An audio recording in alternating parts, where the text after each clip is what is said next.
આજે મારા પિતા શ્રી વિઠ્ઠલભાઈ રાદડિયા એ 5મી વાર્ષિક પુણ્યતિથિ નિમિત્તે સમગ્ર ગુજરાતમાં વિવિધ સેવાકીય પ્રવૃત્તિઓનું આજે આયોજન થઈ રહ્યું છે.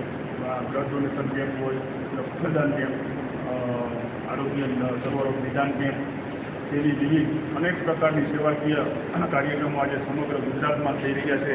તેના ભાગરૂપે આજે ચાલણસર મુકામે ચાલણસર ગામ વતી આજે બ્લડ ડોનેશન કેમ્પ તેમજ બાળકો અને સ્કૂલ અને આંગણવાડીના બાળકોને પશુ ભોજન સહિતના વિવિધ સેવાકીય કાર્યક્રમ ચાલણસર ગામ વતી આયોજન કરવામાં આવ્યું છે. આ તમામ આયોજક ભાઈઓને હૃદયપૂર્વકના આભાર માનું છું. ધન્યવાદ.